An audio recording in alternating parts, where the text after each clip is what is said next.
ಇದು ರಾಷ್ಟ್ರದ ಪ್ರಮುಖ ಹಿಂದೂಸ್ತಾನಿ ಗಾಯಕರಲ್ಲಿ ಒಬ್ಬರೆನಿಸಿದ ಪಂಡಿತ್ ಕುಮಾರ್ ದಾಸ್ ಅವರ ಹಾಡುಗಾರಿಕೆಯ ವೈಶಿಷ್ಟ್ಯ.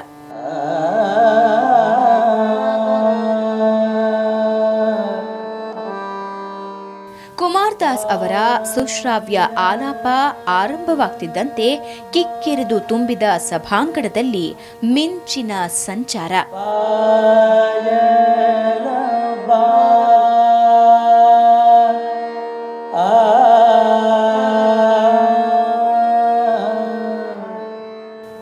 ಅವರ ಕಂಠದಿಂದ ಹೊಮ್ಮುವ ಸಪ್ತಪುಂಜಗಳೆಲ್ಲ ಕೇಳುಗರಿಗೆ ಆಪ್ಯಾಯಮಾನ. ಅವರ ಕಂಠಸಿರಿಯಲ್ಲಿ ಸರಾಗವಾಗಿ ಹರಿದು ಬರುವ ಶುದ್ಧ ಸ್ವರಗಳು ಕೇಳುಗರನ್ನ ಮೈಮರೆಸುತ್ತವೆ. ಧ್ವನಿ ಮಾಧುರ್ಯದ ಜೊತೆಗೆ ಅದ್ಭುತ ಉಸಿರು ನಿಯಂತ್ರಣ ಸಾಮರ್ಥ್ಯ ಸಂಗೀತ ಪ್ರಿಯರನ್ನ ನಿಬ್ಬೆರಗಾಗಿಸುತ್ತೆ.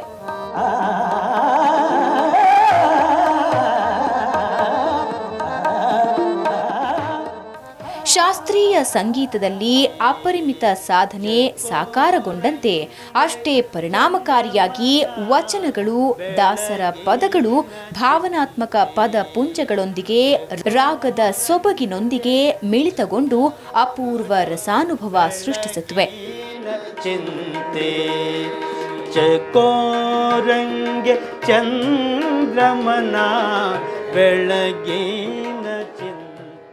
ಸ್ವರ ಮಾಲೆಗಳನ್ನ ಕಡೆಗಣಿಸದೆ ಸಾಹಿತ್ಯಕ್ಕೆ ಹೆಚ್ಚು ಒತ್ತು ನೀಡಿ ಸುಶ್ರಾವ್ಯವಾಗಿ ಹಾಡುವುದು ಕುಮಾರ್ ದಾಸ್ ಅವರ ಪಾಂಡಿತ್ಯ ವೈಶಿಷ್ಟ್ಯ. ನಾನೇ ಕಟ್ಟಿಸಿದೆ, ನಾನೇ ಹುಟ್ಟಿಸಿದೆ ಎಂಬುವುದೆಲ್ಲ ಜಂಬದ ಸೊಲ್ಲು. ಬಳ್ಳಾರಿ ಜಿಲ್ಲೆಯ ಏಳುಬೆಂಚಿ ಅನ್ನೋ ಪುಟ್ಟ ಗ್ರಾಮ ಕುಮಾರ್ ದಾಸ್ ಅವರ ಹುಟ್ಟೂರು. ಭೀಮದಾಸ್ ಮತ್ತು ದೇವಮ್ಮ ದಂಪತಿಗೆ 1954ರ ಮೇ 12ರಂದು ಜನಿಸಿದ್ರು. ಹುಟ್ಟೂರಿನಲ್ಲಿ ಪ್ರಾಥಮಿಕ ಶಿಕ್ಷಣ ನಡೆಯಿತು. ಆದರೆ ಓದೋದರಲ್ಲಿ ಅಷ್ಟೇನೂ ಆಸಕ್ತಿ ಹೊಂದಿರದ ಕುಮಾರ್ ದಾಸ್ ದೇವಸ್ಥಾನಗಳಲ್ಲಿ ನಡೆಯುವ ಭಜನೆಗಳಿಗೆ ತಪ್ಪದೇ ಹೋಗ್ತಿದ್ರು. ಸಂಗೀತದಲ್ಲಿ ಅತೀವ ಆಸಕ್ತಿ ಹೊಂದಿದ್ದ ಕುಮಾರ್ ದಾಸ್ ಅವರನ್ನ ತಂದೆ ಮತ್ತು ಹಿರಿಯರು ಸಂಗೀತಾಭ್ಯಾಸಕ್ಕೆ ಗದಗದ ವೀರೇಶ್ವರ ಪುಣ್ಯಾಶ್ರಮಕ್ಕೆ ಸೇರಿಸಿದ್ರು. ಭಕ್ತಿ ಪರನಾದ ಹನುಮ ಯೋಗ ಮಂತ್ರದೊಡಲಾದ ಮೂರ್ತಿ ನಿಸೀಮ. ಅಲ್ಲಿ ಭಜನಕ್ಕೆ ದಿವಸ ಹೋಗ್ತಿದ್ನಲ್ಲ, ಎಲ್ಲ ಜನರು ಇವನು ಚೆನ್ನಾಗಿ ಹಾಡ್ತಾನೆ, ಇವನಿಗೆ ಸಂಗೀತ ಶಾಲೆ ಸೇರಿಸೋಣ ಅಂತ ತಿಳ್ಕೊಂಡು ಹೇಳಿ, ನಾನು 11 ವರ್ಷ ಇದ್ದಾಗಲಿದ್ದ ಎಲ್ಲ ಮಂದಿ, ಊರಿನ ಮಂದಿ ಎಲ್ಲ ಗ್ರಾಮದವ್ರು ಎಲ್ಲರೂ ಸೇರಿಸಿ ಆಗಿನ ಟೈಮ್ಗೆ ಸುಮಾರು ಒಂದು 45 ವರ್ಷದಿಂದಲೂ ಹೇಳ್ತಾಯಿದ್ದೀನಿ. ಆ ಟೈಮ್ 4 ಆಣೆ 8 ಆಣೆ ಹಿಂಗೆ ಹಾಕಿ ಎಲ್ಲರೂ ಒಂದು ಇದನ್ನು ಪಟ್ಟಿಯ ಟೈಪ್ ಮಾಡಿ ಒಂದು 50 ರೂಪಾಯಿ ಮಾಡಿ ಅಲ್ಲಿಂದ ಗದಿಗೆ ವೀರೇಶ್ವರ ಪುಣ್ಯಾಶ್ರಮಕ್ಕೆ ನನಗೆ ಸಂಗೀತ ಕಲಿಸಲಿಕ್ಕೆ ಸೇರಿಸಿದ್ರು. ಅಲ್ಲಿ ಪಂಡಿತ ಪುಟ್ಟರಾಜ ಗವಾಯಿಗಳ ಆಶ್ರಮದಲ್ಲಿ ಬೆಳೆದ ಕುಮಾರ್ ದಾಸ್ ಆಶ್ರಮ ನೀತಿ ನಿಯಮಗಳನ್ನ ಆಸ್ಥೆಯಿಂದ ಪಾಲಿಸಿ ಆಸಕ್ತಿಯಿಂದ ಸಂಗೀತ ಶಿಕ್ಷಣ ಕಲಿತರು.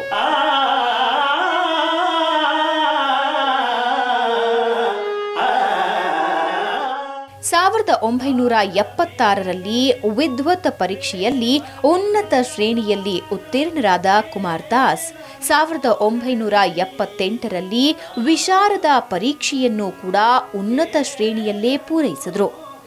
ಅಲ್ಲದೆ ಸುಪ್ರಸಿದ್ಧ ಗ್ವಾಲಿಯರ್ ಮತ್ತು ಕಿರಾಣ ಘರಾಣಾದಲ್ಲಿ ಪ್ರಾವೀಣ್ಯತೆ ಸಿದ್ಧಿಸಿಕೊಂಡರು.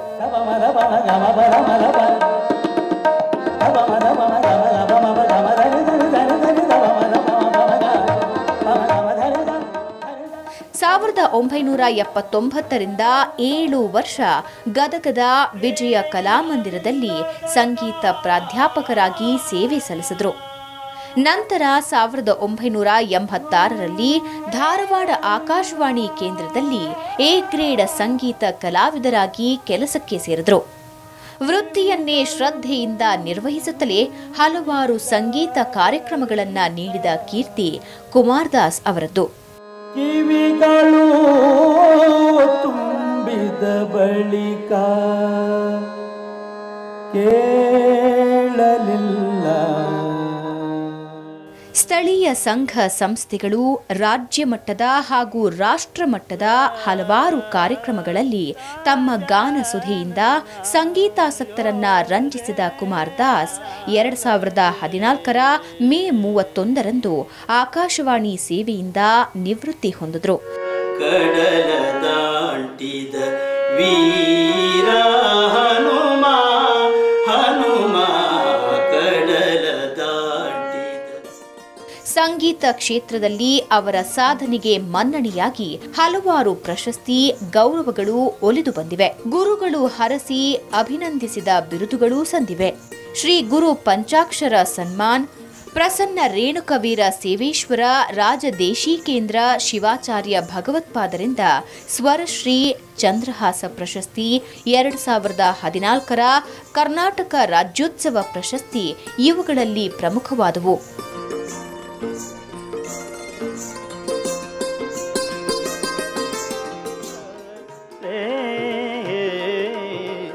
ಕೃಷ್ಣ ಗೋವಿಂದ ಹರೇ.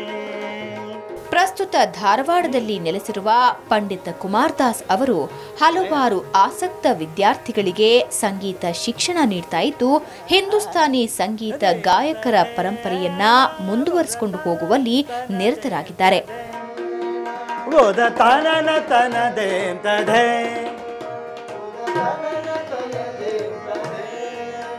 ಮಪನೆ ದ ಪ